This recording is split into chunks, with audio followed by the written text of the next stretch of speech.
Sunday we studied verses 27 and 28 of the 5th chapter, which gave you in a very succinct form the nature of meditation.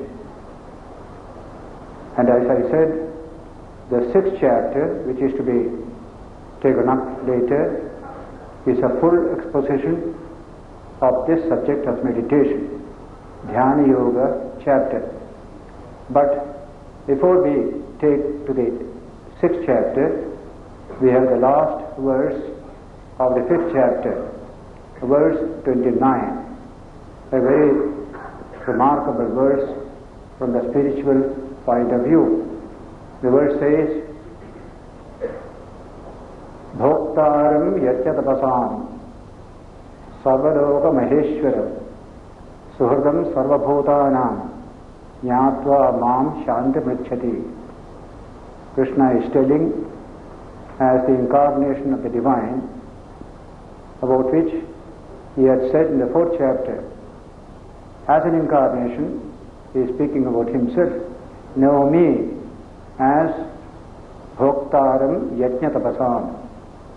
Whatever sacrifices, austerities and other things you do ultimately reaches him, the one ultimate reality. And so Bhoktaram Yajna Tapasam Sarvaloka Maheshwaram, the Lord of all this universe, one infinite divine behind this universe.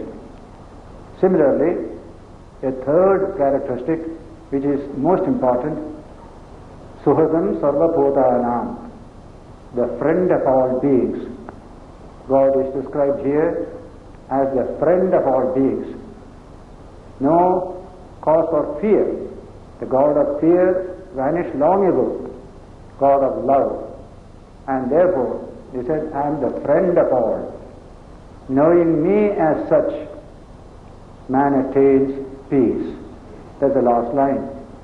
Suhridam Sarvabhutanam Jnatva Mam, knowing me as such, Shanti Mrichati. Man attains peace. This is a very beautiful verse centered in bhakti. Bhakti to a personal divine reality. This bhakti will become the theme of 7th and other chapters. It has just come as an introduction here. Know me as the friend of all beings. What a beautiful conception. We are limited in power, limited in our energies, but there is one unlimited energy behind us. We can always draw upon that energy. Just like a small bank, if too many people rush to that bank to withdraw their deposits, bank will fail. But if it has a reserve bank behind it, it has nothing to fear. Similarly, in our human life, with all our weaknesses, if we have that intense faith that there is an infinite reality behind this universe, behind me, and he is closest to me, he is my friend, he is my own inner self, ever ready to help me, this attitude gives you great peace, freedom from tension.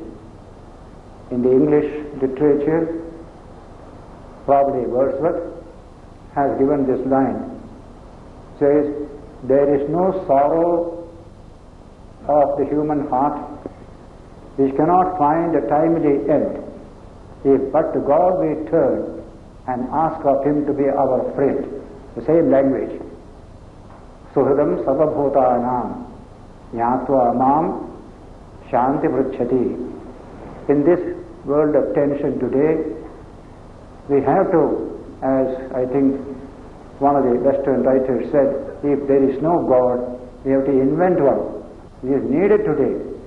Have that tremendous faith in the divine. But here you have not to invent. Our philosophy tells you there is a reality behind this changing universe. It is a vastu, or a reality. It is our own self, the self of all beings. That is our true nature. Tattvamasi. Tattvamasi means that you are that, you are that. Now that truth is dawning on the minds of many more scientists today, great thinkers. They feel you cannot explain this universe without reference to an ultimate principle of consciousness that is coming more and more into modern thought. It will lead them to what Vedanta has described as that Satchidananda Swarupa, Paramatman, the infinite self of the nature of existence, knowledge and bliss, absolute, that is there in this universe.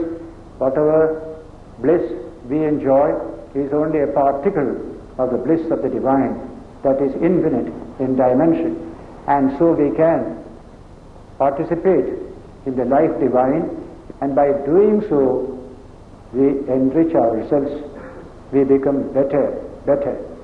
Today therefore the stress is on how to get qualitatively richer within. Quantity has been the whole theme of modern scientific thought and modern industrial civilization. Now there is a great need expressed by great thinkers in the West to bring in the concept of quality. What is the quality of your life? Are you peaceful? Are you happy? Can you live with others without strife, without tension? All these questions of quality are becoming more and more prominent, and it is that quality aspect that comes by believing in this divine reality behind the universe, who is a divine person, and because you are a person, God appears to you as a person, and you can respond. So in philosophy, we speak of an ultimate reality, but in spiritual life, we speak of an intimate reality. What is ultimate is also intimate. He is one with us. He is not far away. He is here. In the Upanishads, this language is used, enigmatic, paradoxical language. God is far away, God is near, nearest to the near, He is small, He is big. All this language you will find. Beyond space limitation, no language of big and small, distant or near, can stand with regard to that reality, because it's only within spatial limitation you can use these expressions. He is beyond space and time, the infinite, the immortal. That is our true nature. He is the self of ourself. He is the thread that runs through all of us, like the thread that unites a garland of flowers. That language Krishna is using in this chapter, in the next chapter, that He is the thread that unites all beings into a unity.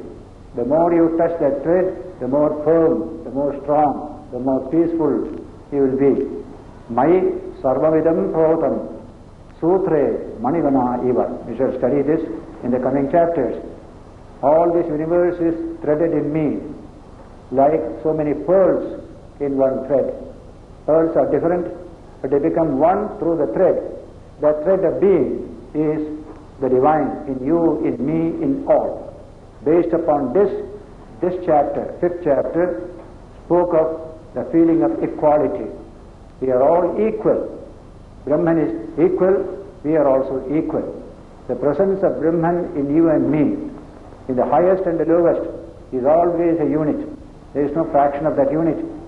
Therefore, equality is a great ideal of human progress and development, based upon seeing the same divine in all its fullness in every being.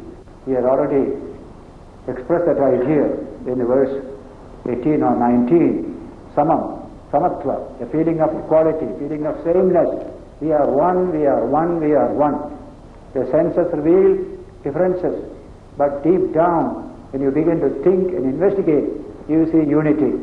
Live in that awareness. It is that idea that Krishna puts it here as God is the friend of all. He is our own inner self, nearer to us than anything else. There is a sentence in the Quran where Prophet Muhammad says, God is nearer to you than the veins in your neck. So near to us is He. That is the concept of the divine in great philosophies and religions. So, in the 5th chapter, we find the whole teaching ending with this wonderful note of assurance.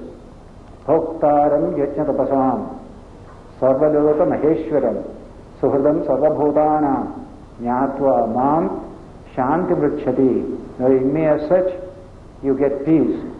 And people are seeking peace today. So much of tension, so much of breakdown, psychic or nervous. We have no peace. How to get it? Personal and interpersonal, international. That is the peace that the world is seeking. It comes from this realization of the one in the many. There is one in whom we all live and have our being, and he is your intimate friend. That word is very interesting. Suhridam, Suhrit is a beautiful word in Sanskrit. A friend who will not see anything bad in you, only the good in you. If there is anything bad, he will gently remove it without your knowing it. That's called a friend. So such friends are rare. Human friendship also is a wonderful experience, but real, intimate human friendships are getting less and less today. We can't trust anybody. Husband cannot trust the wife. Similarly also, people cannot trust each other. So friendship also is suffering a good deal in the highly individualistic age in which we are living. All this will change. A new concept of friendship will come when we realize that God Himself is our friend because He is our innermost self. He is dearer to us, nearer to us than anything else. So that is a wonderful note which the 5th chapter strikes before taking leave of us and taking us to the 6th chapter. The 6th chapter, as I said, is called Dhyana Yoga chapter. Chapter on the yoga of dhyana, meditation. In spiritual life, to achieve this sense of equality, we need certain training. That training, one such training is meditation. The other is working with people in a spirit of harmony, cooperation. The other is inner life, by which you discipline your mental energies, make the mind realize the divine that is within by going closer and closer, by inward penetration. The meditation depends upon this capacity being developed for that inward penetration. And so, when we enter into the 6th chapter, we have the very opening verses dealing with spiritual life, and a few verses later, the technique of meditation is expounded in a series of beautiful verses. Here he says, in the very opening chapter, Anashrita karma phalam karyam karma karoti yaha sasanyasi cha yogi cha na niragnihi na chakriyaha. The very first sloka, Krishna tells you who is a yogi, who is a true sannyasi or renouncer. He is asking that question and giving the answer. Anashrita karma phalam karyam karma karoti yaha. Whoever does his duties or her duties without expecting fruits to occur to oneself. That is kind of attitude. The whole teaching of the Gita is based upon the spirit of non-attachment, anasakti. Don't depend upon the fruits of the actions. It belongs to all, not only to you. So, anashrita karma phalam. Karyam karma karodya. What is to be done, you do in a spirit of dedication. The little I is no more in the picture. A deeper I, which is one with all, is slowly manifesting. Therefore, we are able to renounce the fruits of actions to coming to oneself. We don't need it hereafter. That attitude, anashrita karma phalam, karyam karma karotiyah, sasanyasi cha yogi cha. That person is a true sannyasi, a true yogi, a true man of renunciation, a true man of yoga. Na niragnihi, na chakriya, and not those who do ritually a sannyas. That means niragni. Don't touch fire. Don't cook your food in the fire. Householders have fire to use for worship as well as for cooking. The sannyasin doesn't cook for himself. So it's called Niragni. He has renounced fire. Whatever food he gets by begging, he is satisfied with it. So in Sanskrit they call it Niragni. But a mere Niragni who doesn't touch fire or utilize the fire by himself or herself, it doesn't make one a sannyasin. But this is real sannyas. Nacha kriya. When you don't do anything, you become what you call a yogi. You have nothing to do. Why do we do? Because we have unfulfilled desire. Therefore we have to do. Desire impels us to do. When your desire is transcended, you have nothing to do. Therefore, non-doing has become a characteristic of a highly spiritual person. But in this case, this non-doing doesn't merely, it merely means actually giving up day-to-day activities. There is no high spiritual development at all. So that way you don't become a yogi or a sannyasi. Na niragnihi, na cha akriya. Kriya means action. Action is prompted by desire. Desire and urge, and then action. In psychology you will find some desire arises in your mind. That becomes strong and becomes an urge. That impels you to action. And you receive the fruit of the action and the desire dies away. Then another desire comes like this. In this way, the root of all action is desire. This has been studied in the Mahabharata as well as in the Manusmriti. Without desire, there is no action. Akamasya kriya nasti. Those who have no desire, they have no action. And non-desire is of two types. One is the ignorant person, lazy person, who has no particular desire. The other is man who has gone beyond all this duality and becomes absolutely free. These are two types of this desirelessness. In most societies, especially in India, desirelessness is not a very good quality. We want a little desire in people. Why should I live in dirt? Let me make it better and better. That desire must be there. With that desire only, they will get education, improve their surroundings, and without that desire, none of this can come. So for our people today, in a big way, what we want is to create desire in them for a better life, more of sanitation, more of what you call education, more of public service activities in villages, etc. So desire is to be induced in them. The desirelessness which you find in most people is not a high type, but when you have achieved the knowledge of the Atman, knowledge of God, then you become desireless in a high sense. You don't need anything. Mind doesn't go out at all. If it goes out, it is only to bless somebody, to help somebody. That idea comes in the Gita. Several places, Sarvabhota Hidayarva. They are always interested in bring happiness and welfare to all people. That is a higher form of desirelessness. But the first form is not at all correct. You want to have desire so that you can improve your quality of life better and better. What you call a dismal life with full of dirt around you, without any kind of brightness, that is not a good life for man. So we have some desire for betterment, etc. Today we have to invoke this desire in people.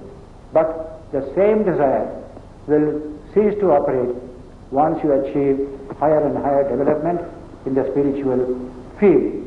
So we call akama, absolutely no kama. So akama comes from two dimensions. One is the ordinary, with full of ignorance and delusion and laziness.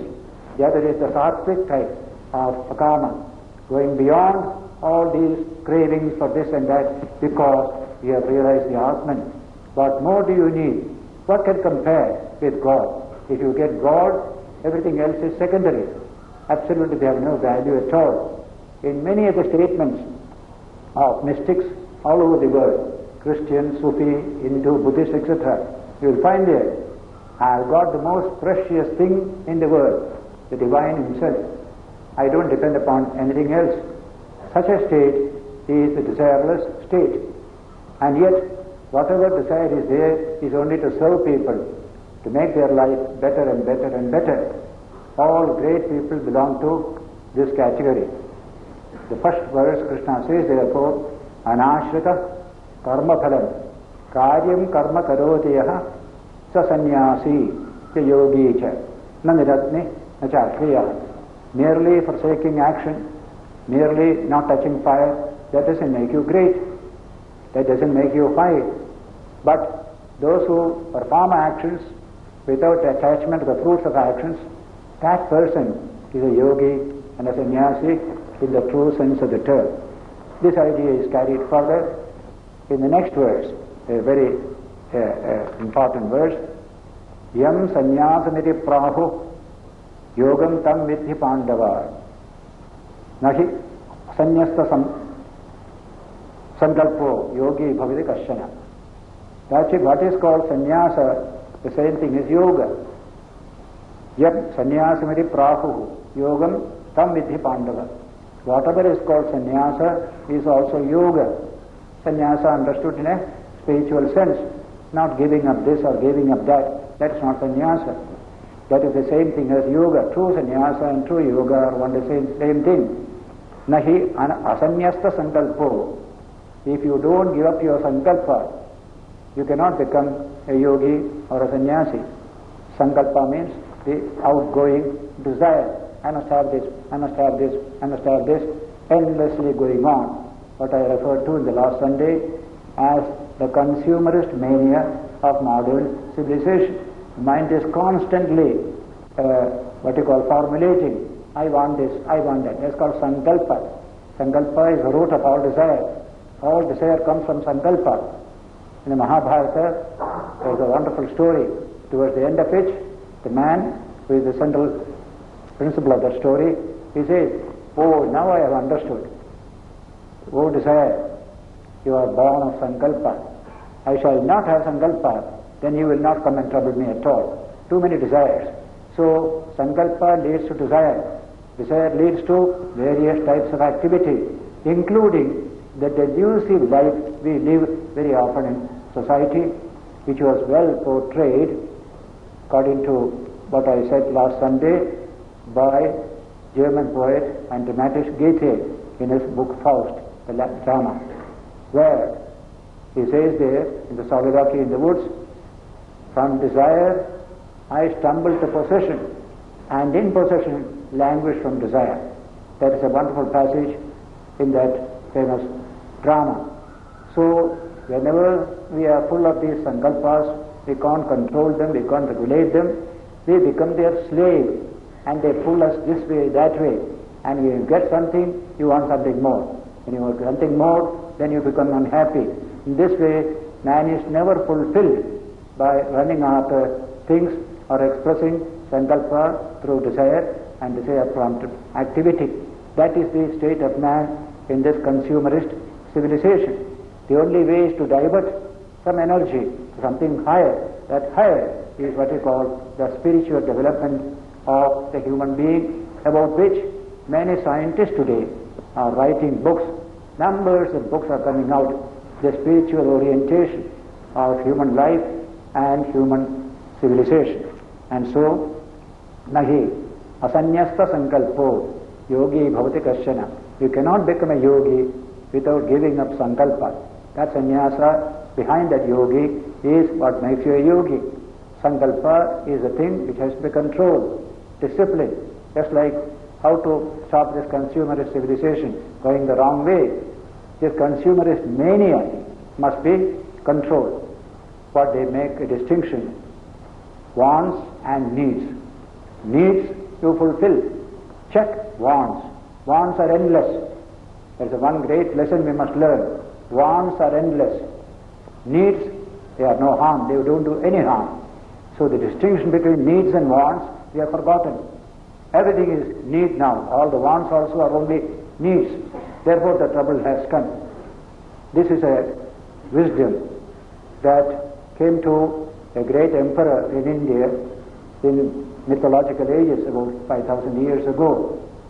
When he enjoyed life, then he found this truth, that when he began to think about it, say, na jatu kama kamanam upabhogena shamyati avisha krishnavatmeva bhoya eva adhivardhati.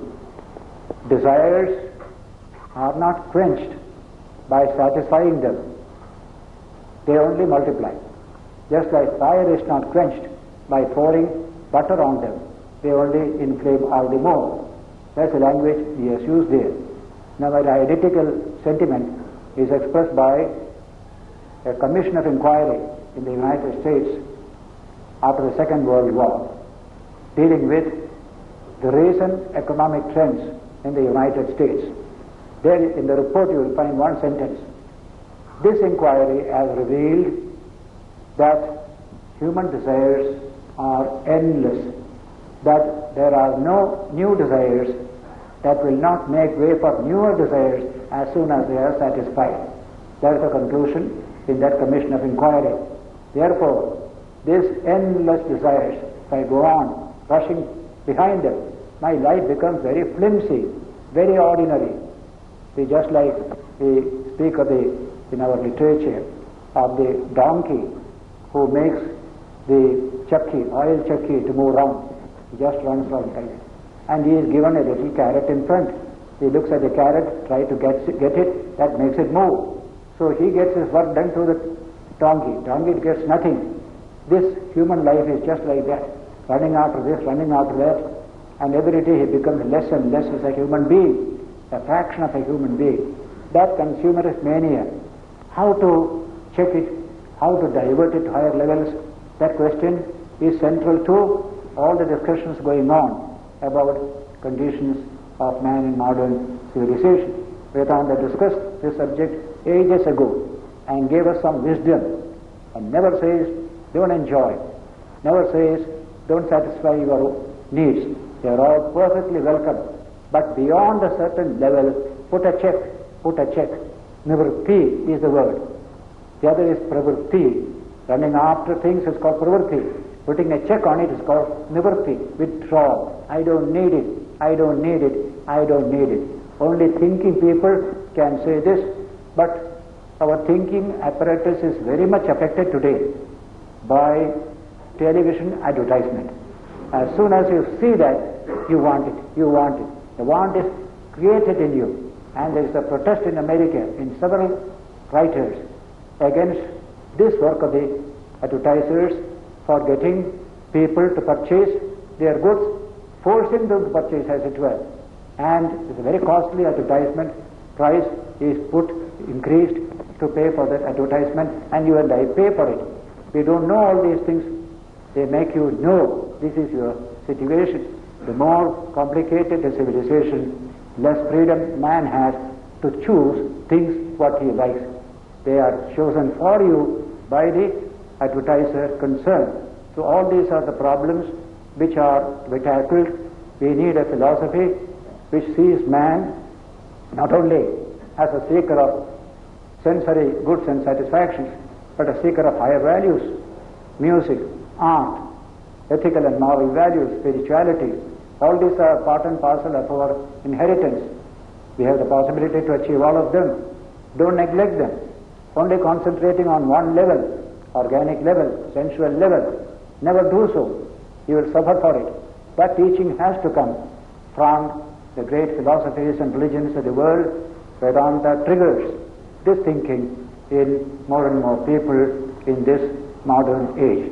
Then a beautiful expression, Arurukshor Muner Yoga. Man who is striving to be a yogi, he is struggling. Aruruksha means to climb to the level of yoga. Arurukshor Muner Yoga.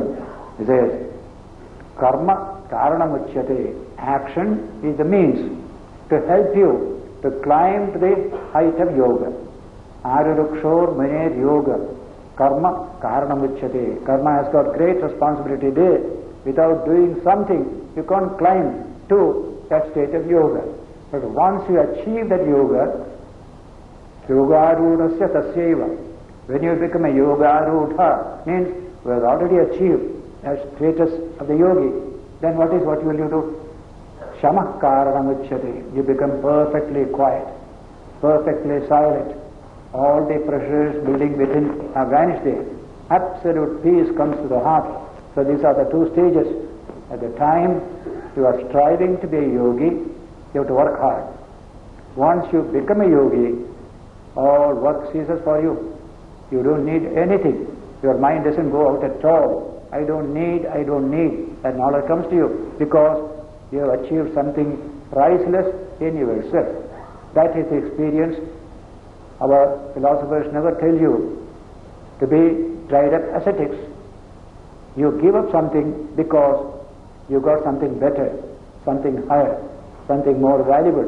And the highest thing of value is spiritual realization. Complete fulfillment comes thereby, and fulfillment is the goal of human evolution, says 20th century biology. Not organic satisfaction, not numerical increase, not physical survival. They are not the goal of human evolution. They were the goal according to 19th century biology. But in this century, due to great developments, man like Sir Julian Huxley presents this idea. The goal of evolution is fulfillment. Are you fulfilled? And if that is so, quality becomes enthroned over quantity, says Huxley. Now the quality is the criterion of evolution, but the quality of your life. Can you live at peace with yourself, with your husband, with your wife, with your friends? What a beautiful conception of quality. That is the goal of human evolution. Through that only you become fulfilled. That fulfillment is the goal of evolution today. That's why Huxley wanted a philosophy or a science to deal with the subject of fulfillment. He calls it a science of human possibilities. Vedanta deals with the subject as a science of human possibilities. All these possibilities are there in every human being. He can rise above these tensions and become perfectly calm and steady. That possibility is there in you and me, says Vedanta. Arurukshor muner yoga karma karanam uchyate yogarudhasya tasyaiva yogarudha, who already ascended to the level of yoga. What is the work you do then? Shama karanam, which shama means absolute silence and quiet. The heart is absolutely silent and quiet. When water in a lake is perfectly calm, not a single bubble or wave, that state is called shama. The mind is in that state of shama. That comes only when that sense of fulfillment comes to you. When you are fulfilled, you have that shama attitude. Just like when we are hungry, we are full of tension within. Hunger makes you tense. I must eat, I must eat. Desire comes, activity comes, you cook and then eat. Then fulfillment comes. Then somebody brings food. No, I don't care. I am full now. I am absolutely fulfilled. That is called day-to-day experience. But this is only temporary. But philosophy and spirituality tell you that there is also a complete fulfillment where the mind will not run after anything else. That is realization of the divine. That is the state of yoga. Yoga arudha. We have already established that state of yoga. A man like Ramana Maharshi, for example, there is nothing to take him out of himself except compassion. That compassion is always there.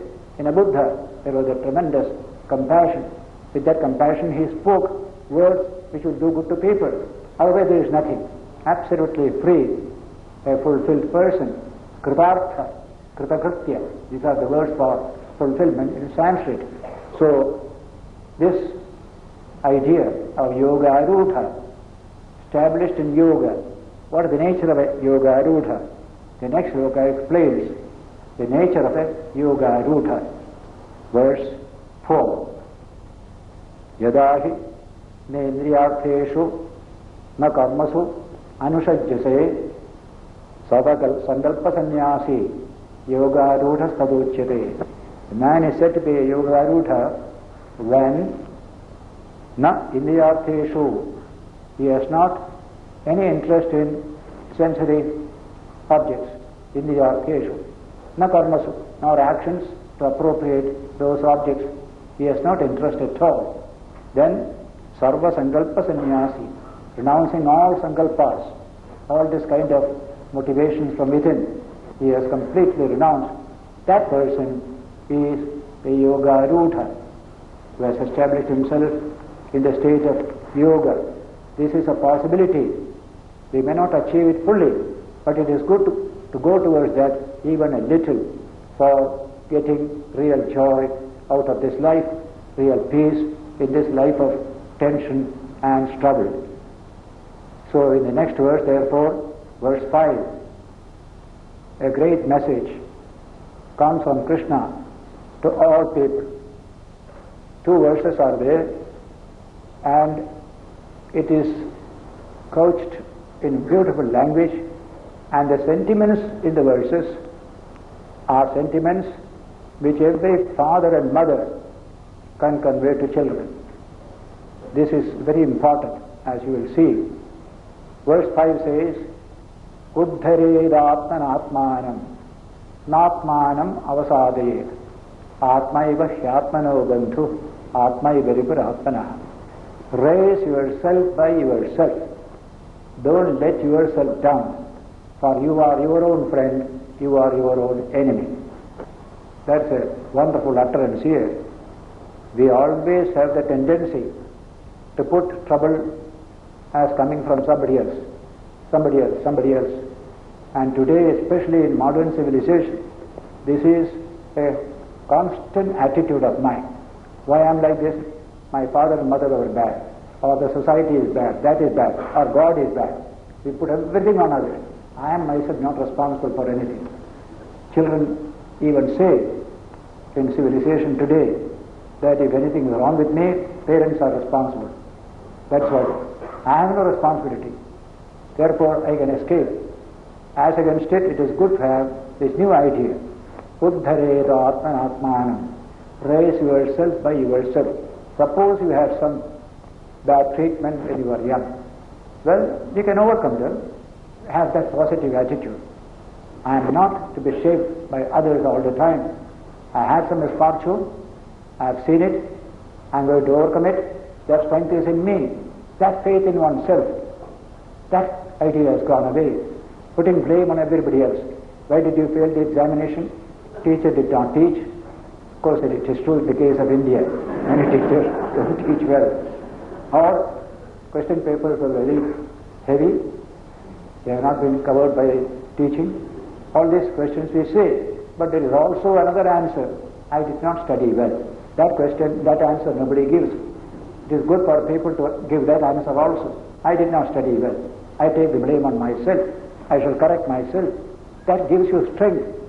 That gives you a sense of personal worth. So, uddharedatmanatmanam. Natmanam avasadiye. Don't pull yourself down.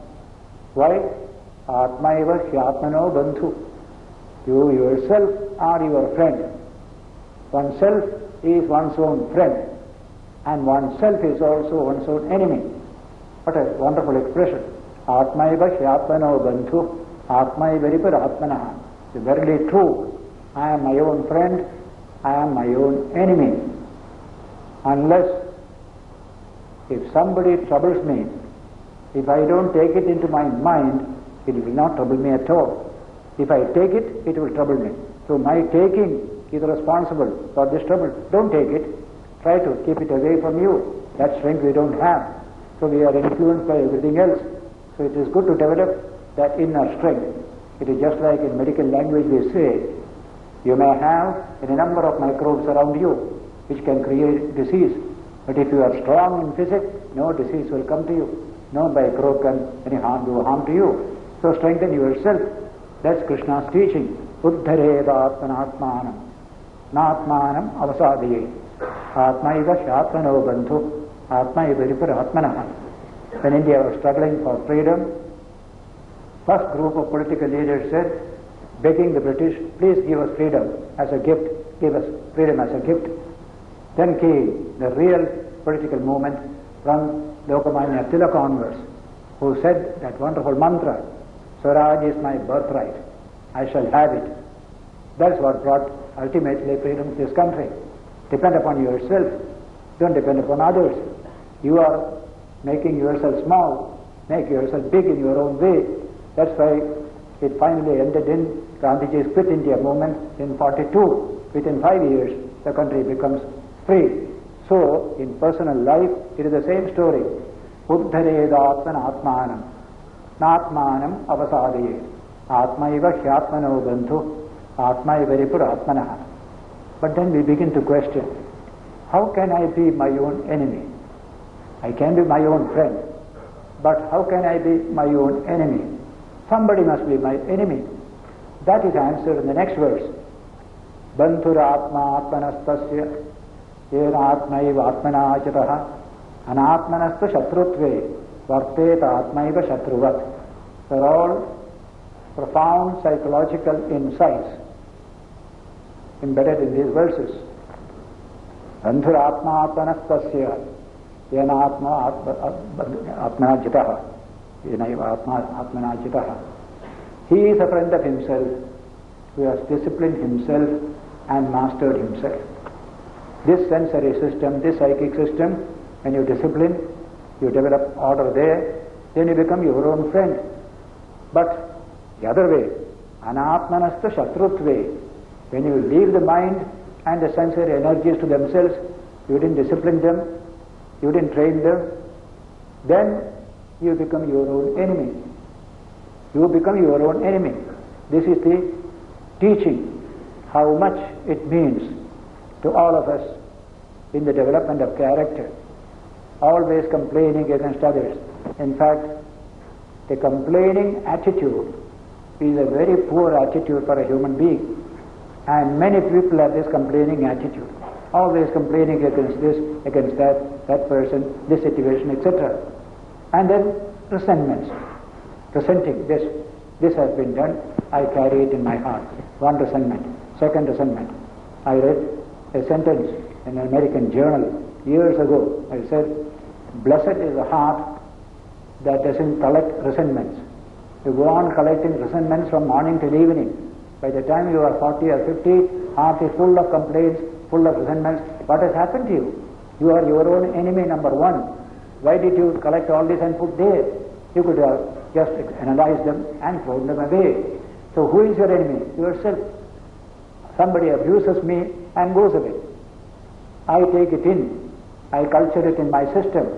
And it makes me weak, makes me depressed.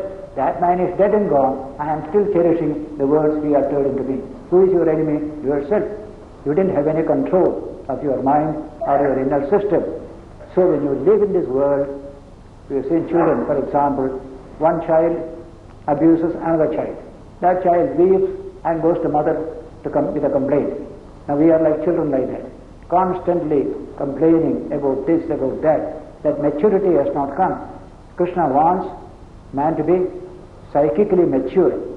That is, I have taken it on myself, my responsibility. When you do something wrong, for example, some punishment is given. Yes, I have done wrong. I take the punishment, nothing at all. That punishment may bring a trauma into the human mind is a modern fiction. From Freud onwards it has come. Any kind of punishment, even a scolding, can create trauma in the human mind. Therefore, don't do. That has made the human mind very weak today. There is no need for it. Well, I have done a wrong. I have just paid for it. It is okay. The matter is over. That is how inner strength comes from discipline. Such people alone can develop high character. So these two verses, Uddharedatman atmanam, raise yourself by yourself. You are your own friend, you are your own enemy. How? When you discipline your own psychic and sensory energies within, you become your own friend. If you don't do so, you become your own enemy. Bandhuratma atmanastasya yenatmaiva atmana jitaha anatmanastu shatrutve. If you don't discipline your inner self, you become your own shatru or enemy. Varteta atmaiva shatruvat. As if you have become your own enemy. Just like you bite your tongue and such a pain comes and you complain against the mother for it. You have bitten your own tongue. Accept it yourself. Don't put it on somebody else. In this way, we have to build up our inner strength. It's all building up our inner strength. The more you complain against others, the more you put blame on others, you become weaker and weaker. A little strength must come to the nation, to the people, by having faith in oneself. Yes, I have done it. I shall not do it again. That's called manly, strong attitude. If I have done wrong, I am prepared for punishment. I am glad to do it. It's not a mere theory. It can be implemented in life. I remember once when I was a young boy, 12 years old, while going to school, I picked up a small quarrel with a washerman and I threw a stone at him. Far away he was, it went and struck his leg and he fell down. I went to school.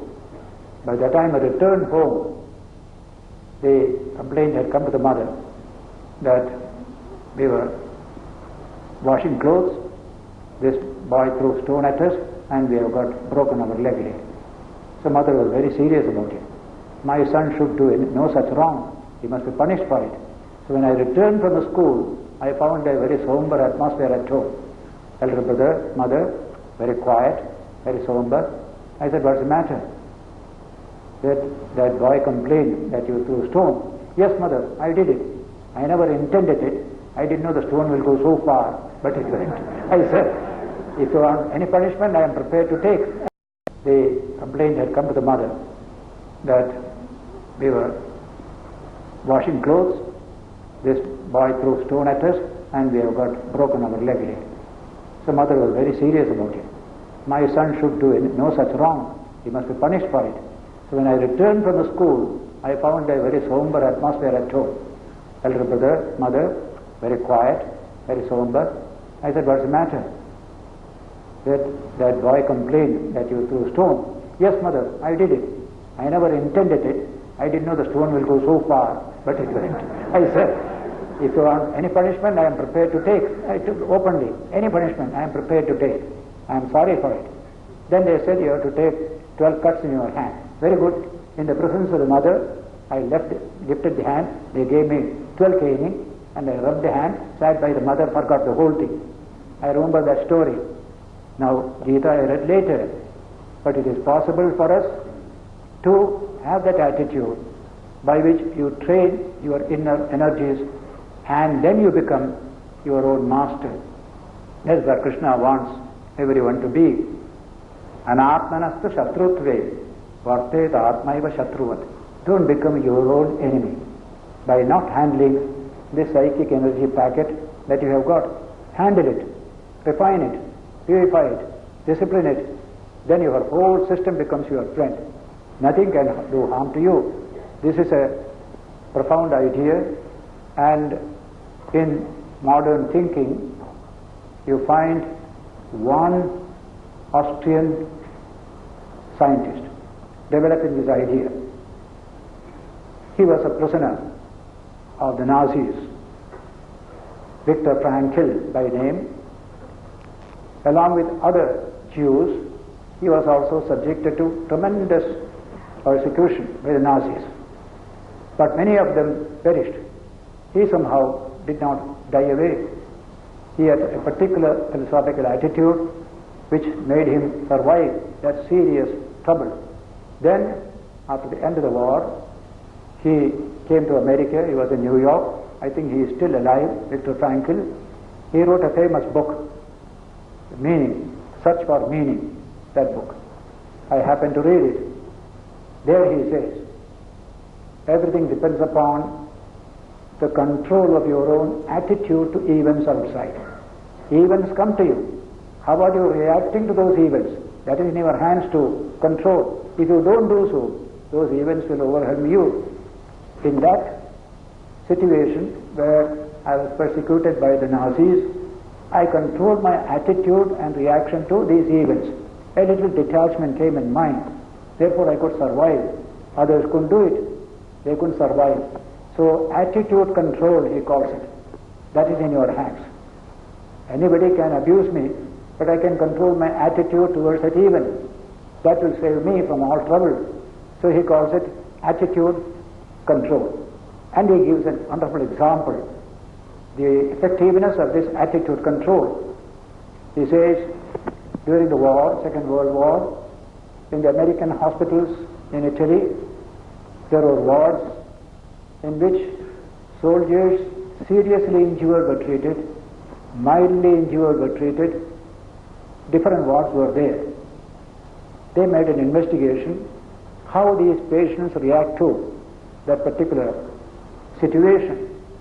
That investigation revealed a profound truth. Patients who have lost their hand, lost their feet, so much serious injury they have suffered. In those wards, they found the patients more calm, more peaceful, more contented. Whereas those who have minor injuries, there is so much of discontent, suffering, and all sorts of things. How can this be? This is something strange. Then investigation revealed that those who are seriously injured, and the hand is cut or leg is cut, they have a tremendous attitude control. Their attitude was, war is over for us. We can go home, be with our wife and children, so that gave them a tremendous sense of peace. The other people, again, they will send us to the front.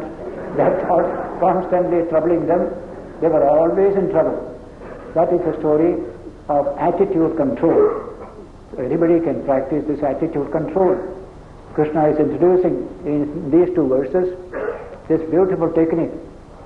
Raise yourself by yourself.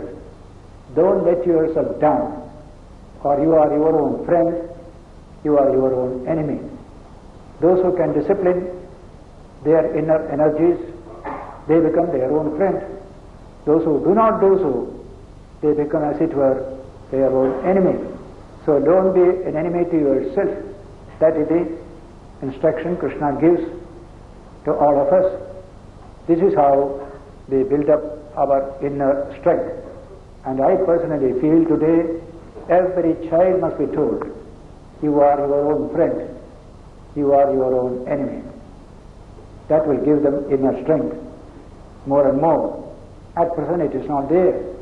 Always the finger points to somebody. That man has troubled me, this boy has troubled me. That must change, so that children develop the inner strength. Unless it is a very dangerous situation, external things are bad, you have to tackle them. But minor human interactions in which you get into trouble, you must find strength from within to withstand these things yourself. You should not become a mimosa pudica, that you break down with the slightest touch from outside. That should not be. Mimosa pudica is that plant which you blow, it becomes half dead. Then again comes back to life. It's a wonderful sensitive plant. So human beings should not be mimosa pudica. They must have some strength to withstand the pressures that come from outside. A child developed at home in family surroundings, when it goes to school or college, it's a different world.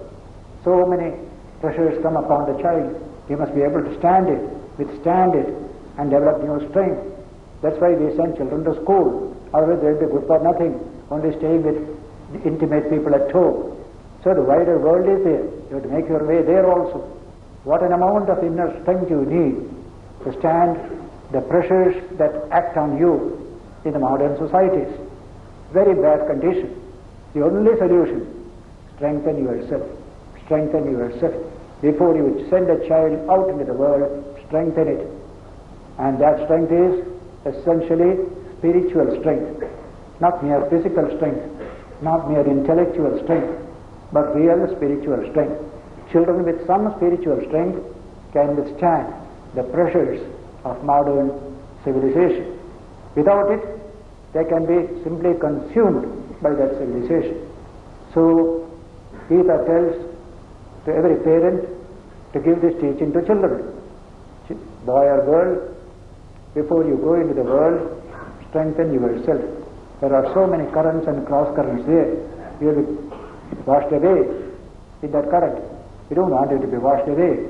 You can enjoy a river if you know how to swim. If you are washed away by the river, there is no fun in getting with the river. Therefore, the society is like this. So this teaching must be given to all children today, because the situation is getting more difficult day by day.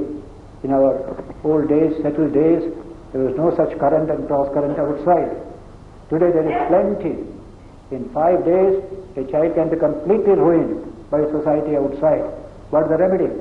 The remedy is only here. Uddharedo atmanatmanam. Telling the child, stand on your own feet, develop strength. Don't be carried away by whatever you see. Develop a little spirit of discrimination. Thus, by this inner discipline, you develop tremendous strength in yourself. And that strength, as I said, is not just physical, it's not even intellectual. A first-class student can get into trouble much more quickly than a second-class student. Mere intellectual strength is no use there. Some awareness of the divine spark that is within you. Give children that awareness that behind the body-mind complex there is a spark of the divine. That is a source of infinite strength. Let me take a bit of that strength, then I can withstand the pressures outside. This kind of strength is given to children. They will be able to withstand modern society's pressures. Otherwise, 40-50% of children will be washed away in the current of modern life. So this teaching of Krishna is supremely significant for all children in today's society. It is useful for all time, but especially now, when there are so many troubles coming from outside, which can shake the minds of even the strongest people. That is the world in which we are living.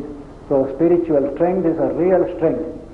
Any child who has got spiritual strength can stand stress and strain, and yet it doesn't go down.